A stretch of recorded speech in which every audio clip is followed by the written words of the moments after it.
Kneels back. The chair recognizes the gentleman from Colorado, Mr. Lopez, for 5 minutes.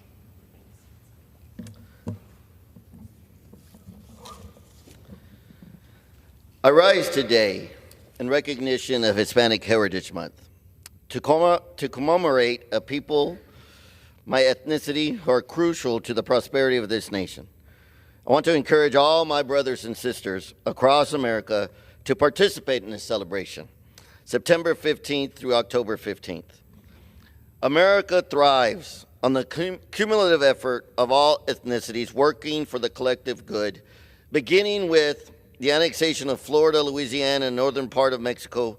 More than 100,000 Hispanic people became U.S. citizens in the 1800s, to be followed by millions more over the next 200 years. Today, the American Latino population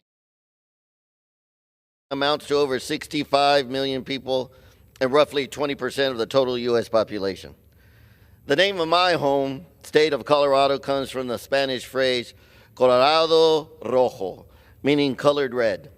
This name originates from the 16th century conquistadors who explored the area in search of gold over 400 years ago. Their journey paved the way for exchanges that continue to shape our society today. In the late 1800s, following the end of the Civil War, 25% of New Mexico's Hispanic population moved to Colorado and established towns throughout. One of the most notable was the trading post of El Pueblo, which at the time was the border between the United States and Mexico. This area became a hub of commerce and culture, illustrating the vital role of Hispanic communities in our nation's development. San Luis, the oldest town in Colorado, was founded by Hispanic settlers who came to farm and raise livestock. These pioneers laid the groundwork for agricultural practices that are still necessary to our economy today. Then in the early 1900s, Hispanic families moved to Greeley, Colorado, to work for the Great Western Sugar Company, which offered workers the chance to own a small home. This opportunity allowed families to build a foundation for future generations, demonstrating the enduring spirit of resilience and hard work. Some individuals in the Hispanic community have stood tall as leaders in Colorado, including Rodolfo Corky Gonzalez, a boxer and poet who led the crusade for justice during the Chicano movement in the 1960s and 70s, fighting for the rights of the Hispanic community nationwide. His dedication to social justice continues to inspire activists today. Joe Trujillo, a good friend of mine, that for years lived in Colorado and was an instrumental mentor, not only to myself, but to others, to always be proud of our heritage, to always be proud of what we came from, and never forget our humble beginnings. You see, I come from humble beginnings. My mom and dad grew up working in the fields. My dad had a 6th grade education and never learned to read and write.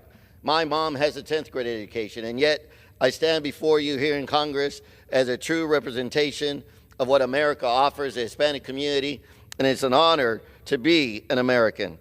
And just 6 years ago, Kendrick Castillo, a young Hispanic boy attending a STEM school in Highlands Ranch, sacrificed himself for his classmates when a shooter entered his school, saving their lives. His bravery serves as a reminder that any of us can have the courage to stand up for our communities. These individuals exemplify the resilience, character, integrity, and passion that is lifeblood of the Hispanic community. Moreover, the arts, the culture of the Hispanic community have enriched American life, influencing music, literature, politics, and businesses across the nation. Many of the Christian beliefs of our founding father constitute the pillars of the Hispanic community. Core values like family, faith, and freedom are instrumental to my culture and are essential to the success of a nation.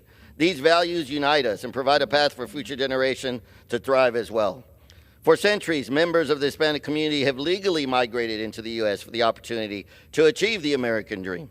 The influx of illegal immigrants and criminals is damaging this crucial process and is unfair to those who have legally immigrated to America. It is imperative that we differentiate between those seeking refuge and opportunity and those who seek to undermine our laws. The term Latinx is a derogatory term, and when utilized is an insult to Hispanic Americans and should never be used.